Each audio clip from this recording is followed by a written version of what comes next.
Salve, salve pessoas, muito bom dia. Hoje a gente vai estudar um pouquinho de função trigonométrica, tá? Uma matéria que tem caído muito nos últimos vestibulares, inclusive o Enem, né? Você tem uma questão de função trigonométrica nos últimos 3 Enem seguidos, aí eu tô contando a primeira aplicação. E cai muitos vestibulares de São Paulo, que eu acredito que, se possível, todos devem tentar fazer sempre. E cai muito nos militares, né, que é o interesse aí de grande parte. Então, assim, eu acho muito válido a gente estudar com calma isso. Então, a gente vai ter uma aula teórica. Nessa aula teórica eu vou esmiuçar, vou bem do basicão, beleza? Desenhar o ciclo trigonométrico, trocar uma ideia com vocês, pontuar onde eu vejo que os alunos têm mais dúvida. E feito isso, a gente vai ter uma aula de exercícios. Eu pretendo, essa parte, por ser importante, eu pretendo ir dividindo ela, tá? Então, hoje falando de função seno, aí depois eu vou abordar a função cosseno e a função tangente. Eu acho que para os vestibulares, essas são as mais relevantes. Aí a gente pensa, mas hoje eu já dou um mix entre elas.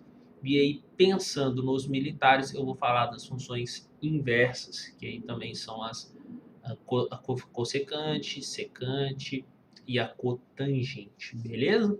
Então, ó, foca aqui que é importante, beleza? Então, ó, antes de qualquer coisa, a gente precisa entender o ciclo trigonométrico.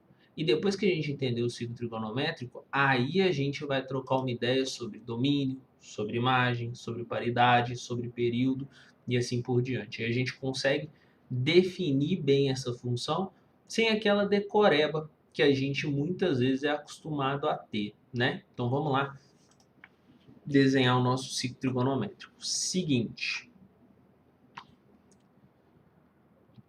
separar aqui nosso caderno para ficar organizado. Parar aqui nosso caderno digital. E a gente vai trocar uma ideia sobre função C. Antes, vamos desenhar aqui nosso ciclo trigonométrico, tá?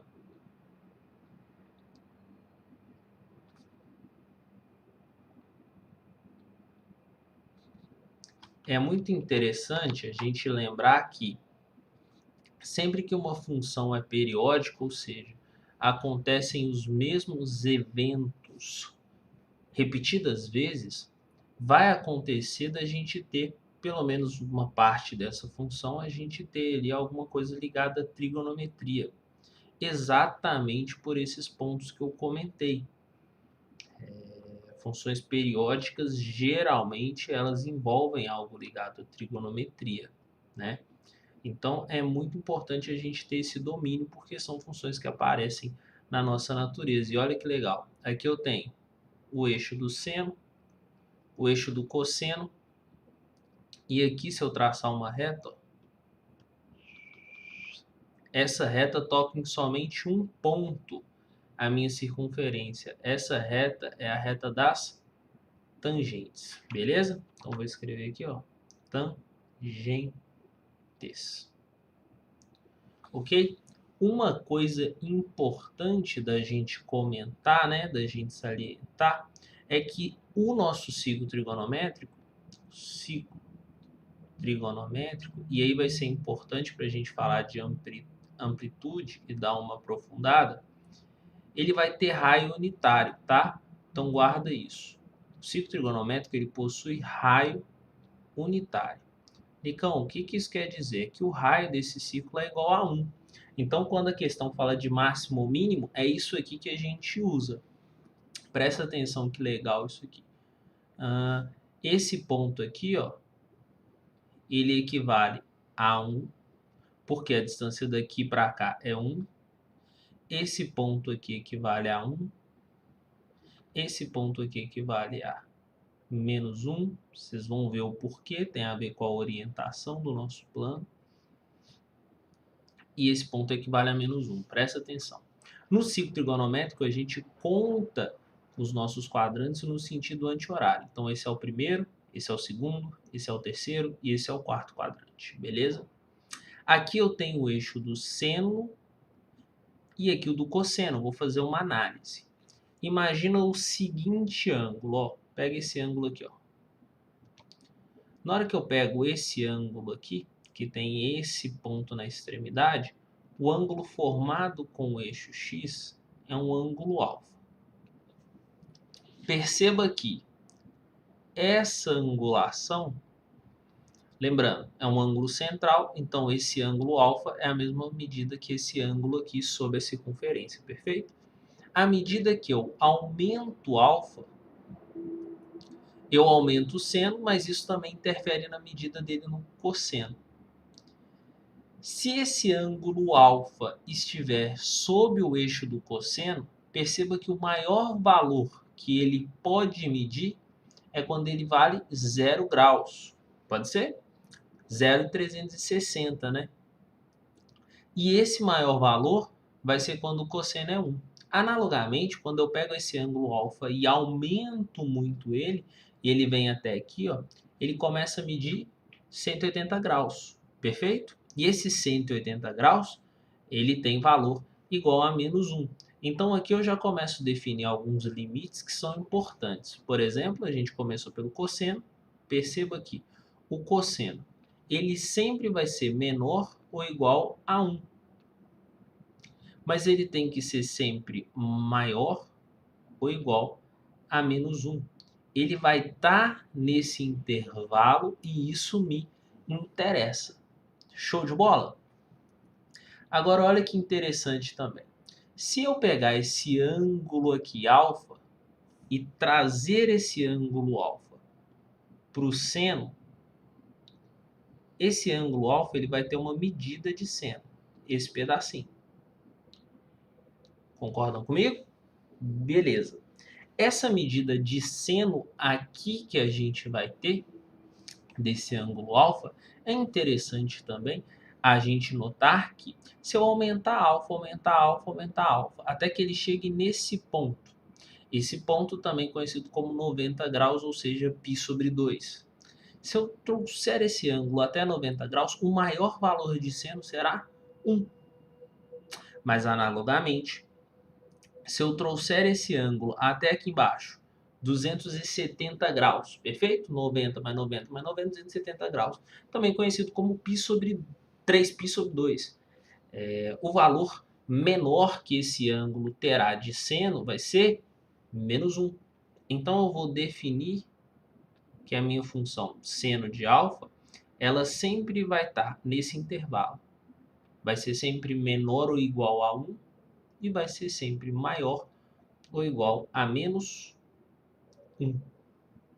Beleza esse negócio? Tranquilo? E agora a nossa tangente, que é um ângulo muito interessante. Se a gente pegar, por exemplo, esse ângulo aqui, ó, deixa eu pegar uma cor chamativa. Se eu pegar esse ângulo aqui, ó, esse ângulo todo, olha o ângulo rosinha. Esse ângulo rosinha, e eu ir levando esse ângulo até que esse ângulo se encontre com a tangente. Você consegue ver que esse ângulo vai encontrar com a reta das tangentes bem lá em cima? Tá claro isso para vocês? Aí aqui fica importante, né? Fica bem fácil da gente entender o seguinte. Quando esse ângulo vai tendendo a 90 graus, ele vai ficando com valores para a sua tangente cada vez maiores. Perfeito? E aí é muito importante a gente notar que quando esse ângulo está exatamente em 90 graus, não existirá tangente, porque essa reta nunca encostará nessa reta, perdão, essa reta vai encostar. Aí aqui não lá para a parte mais filosófica da matemática, tá? Para a gente, essa reta, quando ela está em cima do eixo dos senos, ela nunca encosta na reta tangente, porque elas serão paralelas. Mas lá, do ponto de vista filosoficamente, beleza? Euclides demonstrou isso. Essas retas se encontram lá no infinito, beleza? Então olha o que eu estou falando com vocês. Para seno, e cosseno, existem sim valores máximos e mínimos. Perfeito, sem discussão. Mas quando eu estou falando de tangente, não existe valor máximo ou mínimo. O valor vai ser infinito. E se eu pegar esse arco e colocar ele aqui, por exemplo, estou aumentando o ângulo. Passei dos 90, π sobre 2. Agora eu estou aqui, imagina, 100 graus. Essa reta vai rebater a parte negativa da tangente, lá embaixo. Só que na hora que esse ângulo estiver mais ou menos aqui, ó, vai rebater lá na reta das tangentes, mais embaixo. Mais embaixo, mais embaixo, mais embaixo. Ou seja, vai ter uma medida cada vez menor. Essa medida a gente vai chamar de menos infinito. Então a tangente daquele ângulo alfa vai ser sempre menor ou igual a infinito e vai ser sempre maior ou igual a menos infinito. Então aqui a gente tem alguns limites que são importantes a gente colocar. Lembrando, aqui a gente está estudando o ciclo trigonométrico, beleza? Aí deixa essa bagunça toda quietinha aí, e vamos falar da função seno. Função seno. A função seno, ela é definida da seguinte forma: f de x é igual a seno de x. Eu vou desenhar especificamente essa função num ciclo trigonométrico. E a gente vai trocar uma ideia sobre isso desde já. Eu sei que esse x, ele pertence a todos os reais. Então tá aqui a nossa definição. Eu vou falar de paridade, eu vou falar de imagem, eu já comentei sobre o domínio, não sei se você percebeu. E aí a gente vai aplicar alguns desses conceitos na próxima aula que eu vou resolver algumas questões, beleza? Então, seguinte, ó, vem cá. Imagina aqui um ciclo trigonométrico.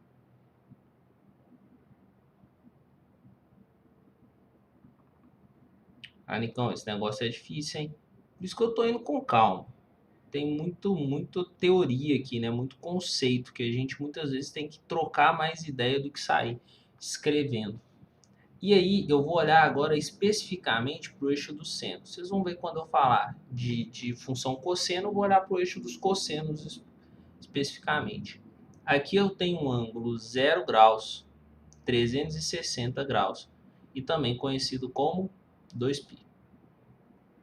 Ok? Aqui eu vou ter um ângulo 90 graus, mas também conhecido como π sobre 2. Aqui eu vou ter um ângulo 180 graus, também conhecido como π. Aqui eu também vou ter um ângulo de 270 graus, também conhecido como 3π sobre 2. Beleza? Aí agora eu quero que você perceba a nossa função e depois a gente troque uma ideia sobre os valores que esse negócio vai admitindo. E a gente construa o seu gráfico. A minha ideia é sair dessa aula com o gráfico da função seno. Então, ó, eu quero. Hoje a gente vai falar do período dessa função. Vocês vão ver quando a gente tem o básico disso aqui, a gente consegue fazer as questões, tá? Quero período, eu quero a imagem, eu quero o domínio e eu quero saber a paridade. Beleza? Tranquilo? Essa questão de paridade vocês viram com outro professor, mas eu vou comentar aqui que eu acho importante. Imagina só, pega um ângulo X qualquer. Vou pegar aqui um ângulo X, esse ângulo X vai ser esse, vai estar no primeiro quadrante, perfeito? Então estou pegando aqui um ângulo X. Por ser um ângulo central, esse ângulo X também está aqui, ó. Então essa é uma medida de X, beleza? Agora vamos fazer o seguinte exercício de imaginação. Pensa nesse x zero. Pensa nesse x zero. Quando o nosso x é zero, O valor do nosso seno vai ser 0. Olha que interessante. Vamos pensar nisso graficamente. Graficamente, eu vou ter aqui seno de x e aqui eu vou ter um eixo x. Concorda comigo?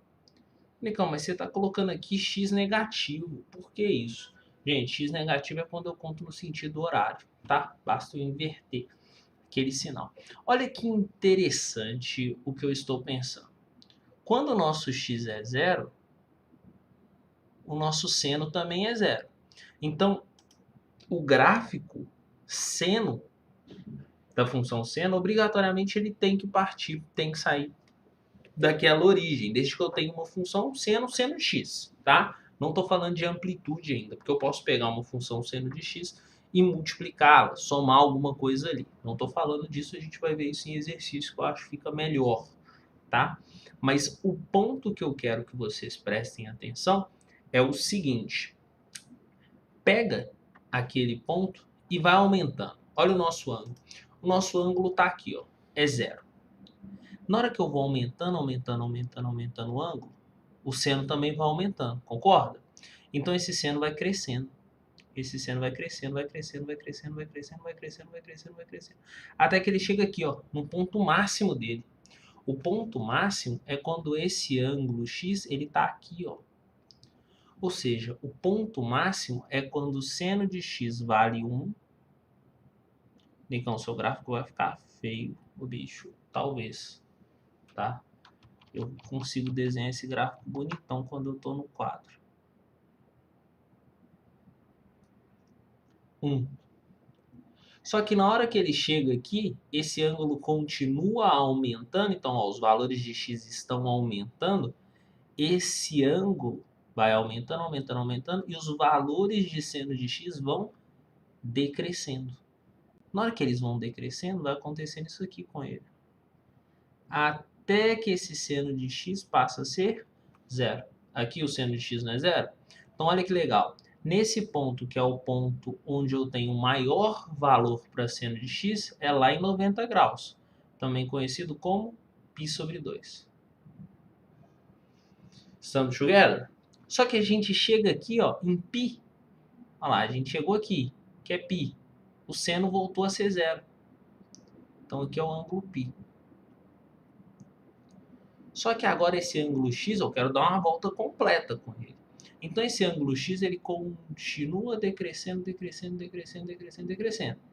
Só que na hora, perdão, aumentando. Só que na hora que esse ângulo x vai aumentando, aumentando, tá aqui, por exemplo, no terceiro quadrante, os valores de seno de x já são negativos.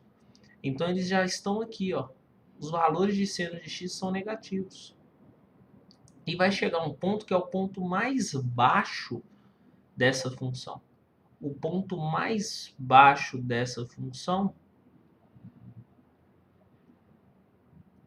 é quando o valor de seno de x é menos 1.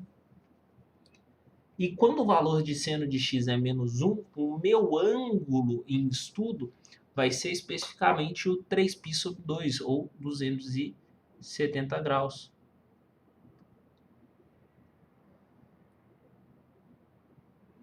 Na hora que eu saio do terceiro quadrante e começo a entrar no nosso quarto quadrante, o seno ainda é negativo. Só que ele começa a aumentar de valor. Então, ó, vai aumentando, vai aumentando, vai aumentando. Quando o meu ângulo estiver mais ou menos aqui, ou seja, o meu ângulo x saiu daqui e veio para cá.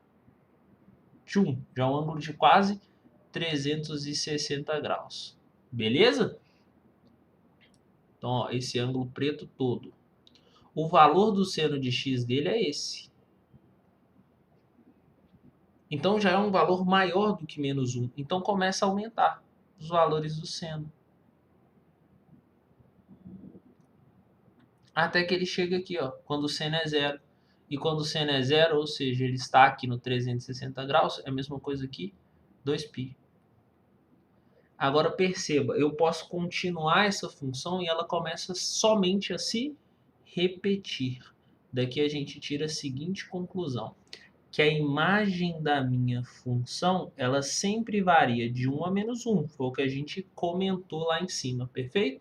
Então, a nossa imagem, ela vai variar de 1 a menos 1, podendo assumir esses valores, correto? Ela pode assumir esses valores. Elas estão contidas ali dentro especificamente. Beleza? Além disso, eu tenho um período. O que seria o nosso período? O nosso período seria onde a função começa a se repetir. Ou seja, saiu do ângulo 0 e foi lá para 360 graus. A partir de 360 graus, essa função vai voltar a subir, decrescer, subir, decrescer. Ou seja, eu tenho ali uma certa rotina, uma certa constância. Então, o período da nossa função, ele é 2π. Então, vocês vão guardar isso. Do período 2π. Tem que controlar o tempo aqui para ficar de 20 a 25 minutos. Você sabe que eu falo muito. O domínio, eu já tinha comentado com vocês, o domínio vai ser todos os reais. Beleza? Tranquilo? E a paridade ou nicão. Qual que é a paridade? Essa função, ela é f de x é igual a menos o seno de... Vou colocar assim, ó, fica até mais bonitinho e menos formal. Por quê, Nicão? Deixa eu ver quanto tempo que a gente tem. A gente já passou dos 20 minutos. Nicão, deixa de ser chato, para de falar. Calma. Você fica muito... Calma, deixa eu falar. Então, 23 minutos. Perceba que essa função, seno de x, é igual a menos seno de menos x. E eu vou mostrar isso aqui para vocês. Isso indica que a nossa função é uma função ímpar. Olha para cá. Seguinte, e guarda isso que isso é importante. Olha para cá. Pega esse ângulo x. Sei lá, esse ângulo x é um ângulo de 30 graus. O seno desse ângulo x, né, de 30 graus, é o seno de vale meio. Beleza? Tranquilo? Se eu pegar e trocar só o sinal, esse ângulo aqui, eu colocar ele no sentido horário. Então, esse ângulo de cá é um ângulo menos x em tese. E o ângulo menos x vai medir o mesmo módulo de meio. Só que os valores abaixo da origem são negativos. Então, em caso, seria menos meio. Então, o seno de x é igual a menos o seno de menos x. Então, essa é uma função ímpar. Beleza? Então, ó, isso aqui é o basicão dessa função seno. A gente vai aplicar isso. Aí lá nas questões eu vou falar de amplitude, eu vou mostrar algumas dicas, vou falar quando substituir, quando não. E aí o mais legal é quando a gente fala de seno, cosseno e tangente, porque aí a gente consegue misturar essas três. Aí tem algumas substituições trigonométricas, coisas do tipo, beleza? E a gente comenta isso nas próximas aulas. Beijo para vocês, assista a próxima aula, que é a aula de exercícios, ok? Abraço, até daqui a pouco. Vamos lá.